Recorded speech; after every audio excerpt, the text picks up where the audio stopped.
Asia Pacific Mining Resources adalah holding yang memiliki 85% dari PT CLN. Kami miliki. Mereka mencaplok kami dengan cara mencaplok holdingnya, yaitu PT APMR-nya, Mas. Nah, itu kami selaku manajemennya APMR juga kami melaporkan keberpihakan dan tindakan yang tidak beretika dari pejabat utama Polda Sulsel, dalam hal ini Oknum Dirkrimsusnya dan juga Kapolres Luwu Timurnya. Potensi penyalahgunaan kewenangan itu besar di reserse. Karena apa? Karena proses penegakan hukum, penyelidikan dan penyidikan itu tertutup. Mereka bisa berpihak semaunya. Tujuannya mau mengambil PT CLM ataupun holdingnya secara murah meriah.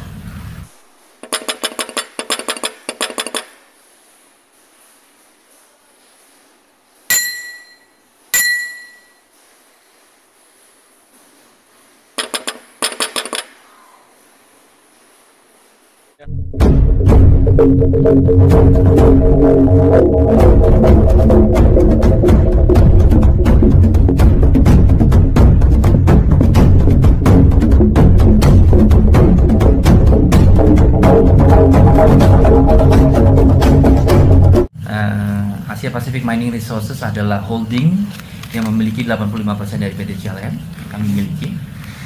Mereka mencaplok kami dengan cara mencaplok holdingnya, yaitu PT APMR-nya, Mas. Nah, itu kami selaku manajemennya APMR juga kami melaporkan keberpihakan dan tindakan yang tidak beretika dari pejabat utama Polda Sulsel, dalam hal ini Oknum Dirkrimsusnya dan juga Kapolres Luwu Timurnya. Jadi mungkin aku tambahkan sedikit, Pak Sugeng. Ya. Ini pihak Kapolresnya ini ada bersurat juga, Mas, ini yang juga kami laporkan, yang menurut kami merupakan suatu penyalahgunaan wewenang, Mas. Yaitu mereka bersurat kepada klien pembeli nikel ore kami untuk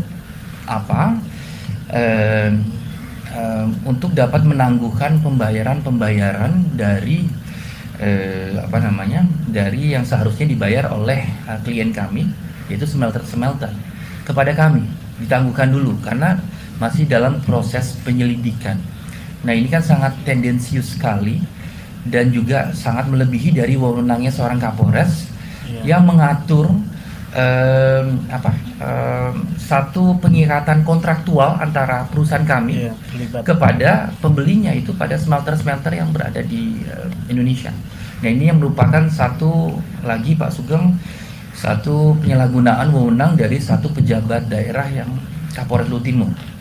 Dan juga ada beberapa kesaksiannya tertulis di atas materai, Pak Sugeng. Itu terjadi satu meeting internal antara Kapolres, antara Dirkrimsus, Polair di daerah kalau tidak salah, dan juga pihak kubu Pak Zainal Abidin yang di rapat terbatas itu menyatakan kepada Syah Bandar, yaitu otorita pengelola kepelabuhanan setempat, Syah Bandar Malili, untuk menangguhkan semua surat izin berlayar kapal-kapal kami. Jadi kami kan perusahaan tambang yang pengirimannya ini sampai 200.000 ton lebih nih, Pak Sugeng. Ini kita tiap minggu nih ada beberapa kapal yang kami kirimkan dan sangat dinanti sama smelter sebenarnya. Nah, ini lucu sekali tanpa proses sita pengadilan, juru sita yang melakukan, atau bahkan penyidiknya sendiri yang mensita. Ini tidak pakai proses itu, namun mereka memberhentikan pengiriman pembongkaran yang ada di pelabuhan bongkar di smelter-smelter klien kami, Pak. Jadi ini luar biasa sekali, bukan hanya dilindungi, berpihak, mereka menyatakan mereka adalah manajemen yang sah dan yang benar sesuai dengan surat secari kertas dari Dirjen AHU ini, tapi juga mereka membantu ini penggelapan, perampasan hak yang bukan hanya hak kami, tapi ini sudah merupakan haknya telanjang kita sebetulnya ini. Ya, itu sangat nyata sekali dan sangat gamblang sekali Mbak yang dilakukan. Jadi ya pasti itu ada seseorang atau satu grup orang yang seperti Pak Sugeng sampaikan ini yang punya wewenang sangat luas, yang mempunyai kekuasaan di kepolisian, mempunyai networking di kementerian-kementerian terkait, karena tambang ini kan diatur oleh ESDM, Mbak. Perusahaan pemegang izin ini diatur oleh Direktorat Jenderal AHU yang dibawa Kemenkumham. Jadi sangat luas sekali networking yang mafia tambang ini apabila beroperasi. Kalau yang ecek-ecek namanya bukan mafia Mbak, ini cuman preman preman pasar lah, kayak ya menggunakan beberapa meter atau 1 kilo jalan nasional atau jalan daerah untuk aktivitas penambangannya yang melanggar hukum. Tapi itu sangat minim sekali efeknya secara keseluruhan, dan itu kegiatan ilegal kayak nambang di koridor Mbak dan seterusnya. Itu bukannya minim tapi kerugiannya nyata sekali. Tapi ini sekali lagi ini menyangkut satu perusahaan yang tidak terlalu kecil Mbak, tapi cukup signifikan permodalannya karena padat modal dan juga padat karya juga, dan efeknya terutama di daerah ini sangat luas sekali. Jadi untuk dapat menangani atau menzolimi, mencaplok perusahaan yang seperti ini punya izin dan efeknya itu di beberapa kementerian baru bisa mempunyai efek pada kami, itu harus mafia tambangnya ini harus cukup signifikan luasnya. Jadi ya pasti itu Mbak. Namun sedikit aja saya tambahkan, ini kalau Pak Sugeng agak untuk masa depannya agak bukannya patah arang enggak, namun pesimis lah. Kalau menurut saya Pak Sugeng, kalau kami yang dizolimi ini Pak Edi, namun kami sangat percaya sekali Pak, karena kalau tidak Pak, nggak mungkin ini negara-negara sahabat, mitra strategis negara tercinta kita seperti Amerika, South Korea Pak, China, dia invest heavily di negara tercinta kita. Kenapa Pak? Karena menjunjung supremasi hukum Pak. Dan pada akhirnya memang kadang-kadang roda keadilan ini berputarnya lambat Pak, tapi berputar juga Pak Edi. Jadi dengan itikat baik, dengan doa yang baik Pak, dengan ikhtiar yang maksimal, bismillah Pak, kami rasa prahara yang kami alami dan masalah yang kami hadapi, juga kami rasa juga teman-teman yang lain Pak Sugeng, seperti perusahaan yang Bapak sebutkan tadi, RUBS dan lain-lain, insya Allah Pak, dengan itikat baik dari pemerintah dan lain-lain, insya Allah akan selesai Pak. Karena semua ini terjadi karena oknum saja Pak, kami rasa dari pemerintahan, dari kementerian terkait. Nah, oknum ini dengan di era digital ini Pak, makin ruang geraknya makin ini Pak, makin hati-hati mereka Pak, tidak terlalu seluas yang dulu karena semua terekam Pak jejaknya. Dan kami rasa ini bisa menjadi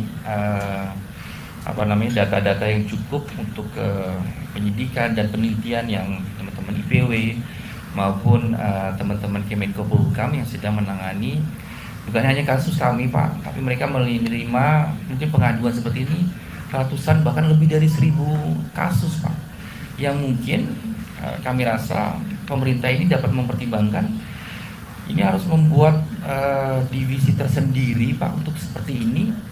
Dan yang kami rasa under Polhukam, karena Polhukam ini kalau tidak salah Pak Sugeng ini mengkoordinir sekian belas kementerian di bawah Polhukam ini, dan sangat strategis sekali dan sangat bisa menjawab masalah-masalah yang dihadapi oleh pengusaha-pengusaha tambang seperti ini.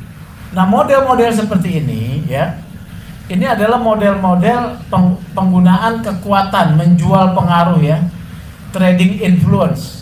Kalau di dalam satu bahasa bahasa umumnya adalah menjual pengaruh. Orang-orang yang terlibat dalam sengketa ini akan merangkul orang-orang yang punya kewenangan dalam penegakan hukum, ya. ada jaringan ke sana, kewenangan dalam kaitan politik.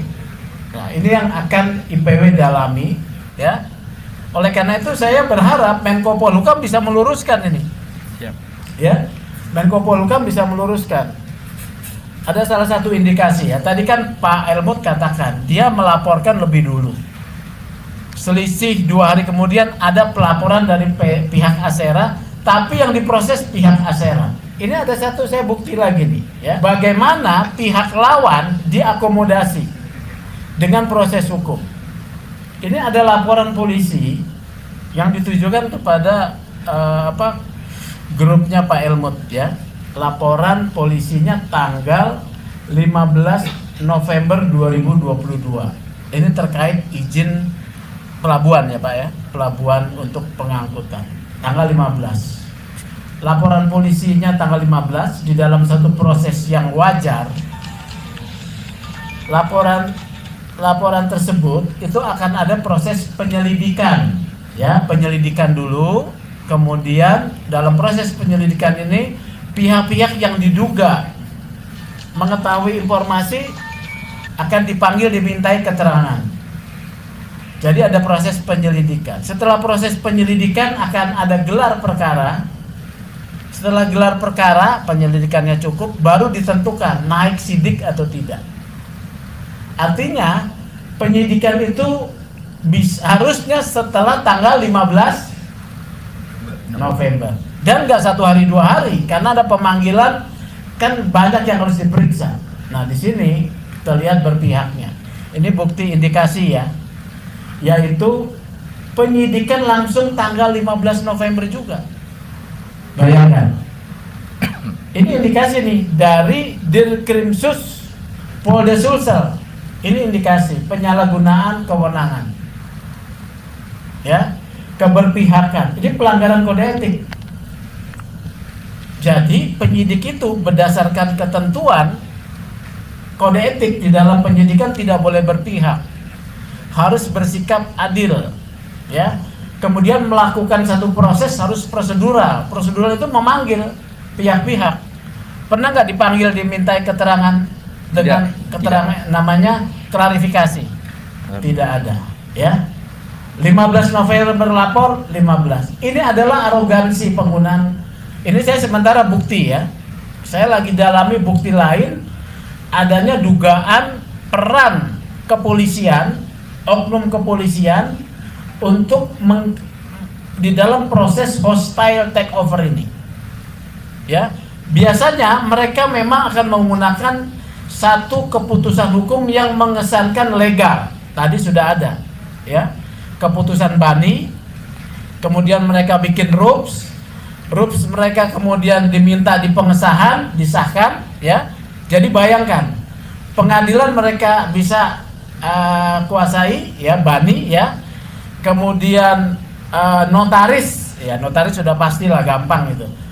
AHU bisa dikuasai juga. Padahal kan AHU harusnya meneliti akta tersebut itu memenuhi syarat formil atau tidak. Apakah dalam akta tersebut dilampirkan pemenuhan pasal 93 Undang-Undang Minerba, yaitu bahwa peralihan saham berdasarkan Undang-Undang Minerba membutuhkan persetujuan dari ESDM. Kalau tidak ada, harusnya AHU menolak. Ada satu syarat yang tidak terpenuhi, yang belum dicapai disahkan, kemudian dicabut. Sudah masuk merambah kepada eksekutif, yaitu Menteri Hukum dan HAM. Atas dasar itu mereka melakukan penindakan hukum di lapangan. Ya memang kalau model-model begini, ini sebetulnya yang namanya prinsip negara hukum itu seolah-olah, ya. Ini negara hukum seolah-olah. Saya berharap Menko Polhukam itu bisa meluruskan. Ada prinsip keadilan yang nyata dilanggar. Orang dengan modal 2 juta dolar yang harusnya dia membayar lagi 26 juta dolar, tetapi dia mengambil perusahaan. Orang yang mengambil perusahaan ini bahkan seorang terpidana ya. Belum pernah jadi tersangka. Pernah jadi tersangka. Yang namanya produk hukum itu, ya, di dalam situasi peradilan yang penuh dengan mafia ini, nggak bisa diharapkan juga. sikap keberpihakan sudah telanjang ya. Polisi di sini saya mau katakan sudah telanjang bulat ini ya, di sana berpihak. Ada prinsip keadilan yang dilanggar, harusnya dipenuhi kewajiban. Dia ingin menggunakan cara-cara hukum untuk mengambil paksa secara murah. Biasanya di sini ada orang-orang yang memiliki kekuasaan. Dia bisa saja pengusaha, bisa saja pengusaha ini terkait dengan tambang ya.